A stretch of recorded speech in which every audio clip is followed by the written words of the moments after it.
Fitter ETR JPS Works. Ito nga pala po uli, babalik. Ang topic po natin ngayon ay Y delta timer of motor control. At ito po ang diagram nya ng Y delta. Kung mapapansin nyo, ito naman po ang mga may dadagdag po rito sa mga device. Nadagdagan po ng ilaw at saka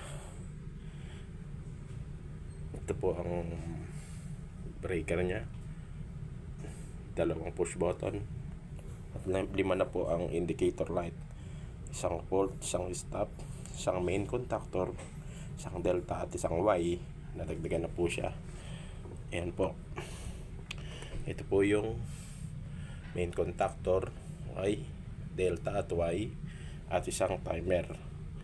Ang purpose po nitong timer off ay i-prolong yung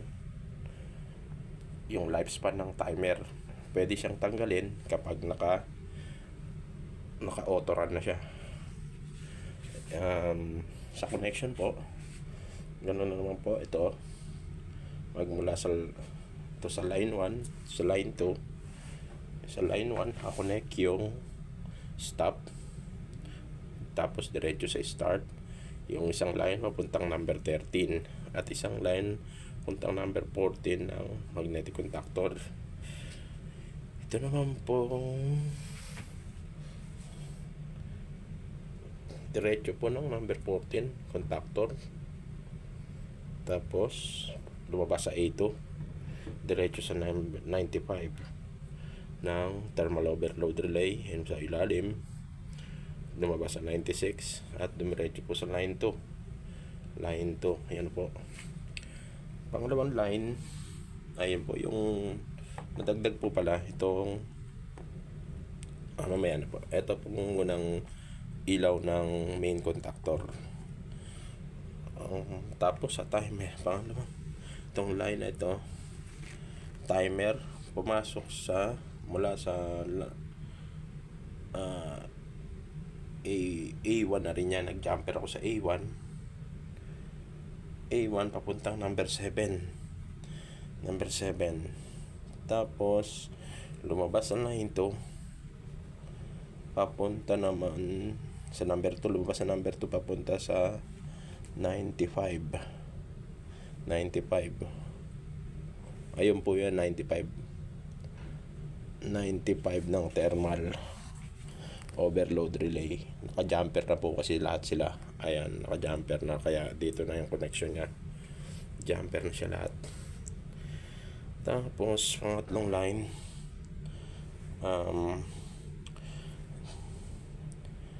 mula sa 8 normally closed ng time relay to open, nag-jumper ako. Jumper number 8 dahil sa coil mula sa line 1, tapos pumunta sa delta, normally close delta. Ito delta, delta NC. Ito pala NC, delta NC. Ito siya, ito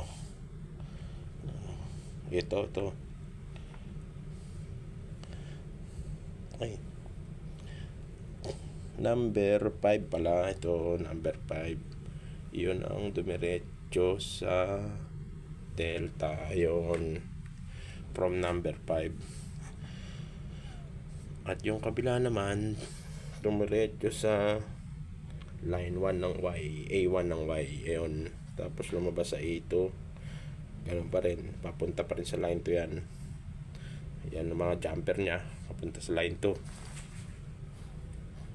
At dito naman sa time relay to close, nakakonect siya sa normally open ang 806. Ito pa rin yung 8, ito yung 6. Pupunta sa normally closed ng Y, Yung number 6, ito normally closed ng Y, yan yung line na yan, yun. Tapos ito pupunta sa line 1 ng delta A1, ganun pa rin, lumabas pa rin sa A2 at diretso na rin sa line 2 yan. Ito nga pala yung tig-isang light indicator nila ng delta, ayun, sa Y ito. At ito naman sa line ng red lamp, ganun pa rin, mula magnetic contactor, mula line 1 pumasok sa MC, may main contactor na normally closed, lumabas dito sa kabila, pumunta rito. Ito po ang line na ito, pumunta sa red lamp, diretso sa line 2 number 95 pa rin yan, at ganun pa rin, diretso pa rin yan sa line 2. Sa last line, orange, ayan, ito po ang last line, itong line na to, ayun, orange, kabilang line, itong line 2 pumunta sa 19, number 97, lumabas sa 98, nag-jump dito sa 96, diretso na po yan sa line 2. At meron pa po pala, wala na. So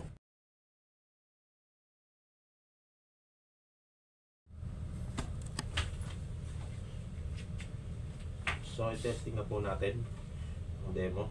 Nakaset po ang timer na sa 5 seconds. 5 seconds pa rin po. Try natin. Start. Ayan po, umilaw yung dalawang Y. After 5 seconds, mamatay ang contactor. At ito naman po ang gumana. Ngayon po, dahil sa timer off ang topic na yan, kahit tanggalin natin ito, subukan natin tanggalin. Bigas. Tanggalin natin ang timer para yun, gagana pa rin siya. Yan, nakaset sa 5 seconds. Gagana pa rin siya. Napatay na yung tanggalin ang timer kasi ang purpose niya is to prolong the lifespan of this timer para hindi siya masyadong gamit na gamit. Tanggalin ko siya, run pa rin. Kaya yan po ang timer off. So ibalik muna natin ulit. Ibalik natin ulit. Stop natin. Start. Ganon pa rin. Bibilang ng 5. Lilipat sa delta. Tapos nang makuha niya yung tamang speed niya, predetermined speed, at tatanggalin na po natin ito ulit. Testing, tanggalin ulit. Tanggalin. Yan po ang timer off. Ngayon po ay nagra-run at nag-trip ang motor, nag-iinit. Subukan po natin i-test lamp ng orange lamp. Gumana po ang orange lamp. Ngayon i-troubleshoot ulit. Tapos mag-troubleshoot, i-repair ang motor, tapos ma-repair, reset ulit, then ibalik ulit itong timer dahil paanda rin ulit natin. Yan, nakaset pa rin siya sa 5 seconds. Kunwari lang 5 seconds, pero karamihan na iba dyan maabot ng 30 seconds, 1 minute pa nga, depende sa ano ng motor. Testing ulit natin, start. Ayan po, milaw, nag-energize yung dalawang contactor, main sa Y. Namatay yung Y, dito naman sa main saka sa delta ang umilaw, at ito naman na nag-contact. So maraming salamat po. Gano'n lang po ang ano nitong diagram na to, itong motor control ng Y delta. Maraming salamat po, thank you po. Yan po, yan, ito.